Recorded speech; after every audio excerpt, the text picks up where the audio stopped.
რა მოხდება, მოდით აი პატარა მოდელირება გავაკეთოთ მოვლენების.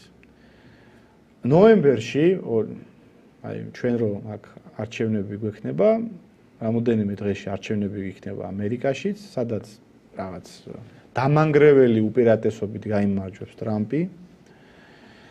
ტრამპის ინაუგურაცია მოხდება უკვე 25 წელს იანვარში და როგორც კი ის შევა თეთ სახში, რაც თქვი, ის დაიწყებს შიდა წმენდას.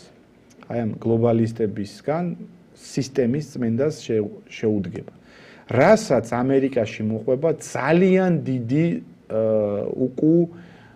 შეტევა ლიბერალური ფლანგის მხრიდან, აი როგორც ირაკლი მახსენა, ლიბერალები არსად არ გაქრებიან, ჰოლივუდი არსად არ გაქრება, ტრანსნაციონალური კორპორაციები, რომლებიც რაღაც ტრილიონებს ფლობენ, არსად არ გაქრებიან.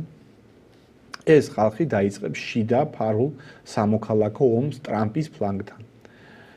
იქნება ძალიან დიდი, ასე ვთქვათ, შიდა პოლარიზაცია წავა. მაგრამ პარალელურად საერთაშორისო ასპარეზზე იმისთვის, რომ მეტი რესურსები კონდეს ტრამპს, იზოლაციონიზმი რას ნიშნავს, რომ გარე რაღაცა ფაქტორებს, გარე პასუხისგებლობებს და ვალდებულებებს ამერიკა მოიხსნის და უფრო მეტი რესურსები ექნება იმისთვის, რომ შიგნით მოაგვაროს ეს პრობლემები. პირველი ვისთანაც დონალდ ტრამპი დაიწყებს ურთიერთობების დალაგებას იმისთვის, რომ მას რომ განთავისუფლდეს ზედმეტი რესურსები და თავის ტკივილი არ იყოს.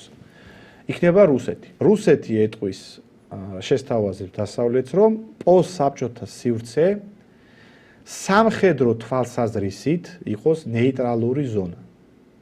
ანუ ცხადია, სუვერენული ქვეყნების სტატუსს ვერავინ ვერ უარყოფს, ვერც საქართველოს, ვერც აზერბაიჯანის, ვერც უკრაინის.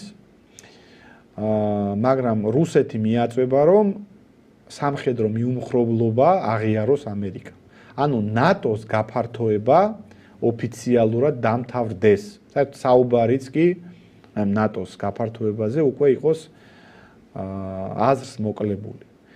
ამაზე მოეწერება ხელშეკრულება უკრაინასთან, ანუ უკრაინასთან დაიდება ზავი, სადაც ჩაეწერება შემდეგი პირობები.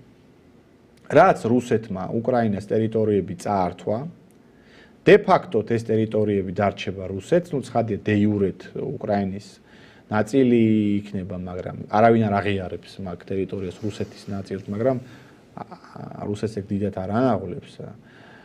თავარია დე ფაქტოდ რუსეთის შემადგენლობაში იქნება ეგ ტერიტორიები. ნატო კი არა, უკრაინა მოაწერს ხელს, რომ უკრაინა არის ნეიტრალური სახელმწიფო, ოფიციალურად გამოაცხადებს ამას.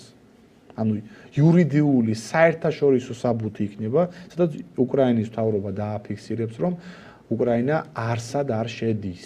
ამას ტრამპიც დაეთანხმება, ტრამპის და ამერიკის ხელმოწერაც იქნება ამ დოკუმენტზე, რომ უკრაინა არის ნეიტრალური სახელმწიფო და ახალ რეალობაში აღმოჩნდებით.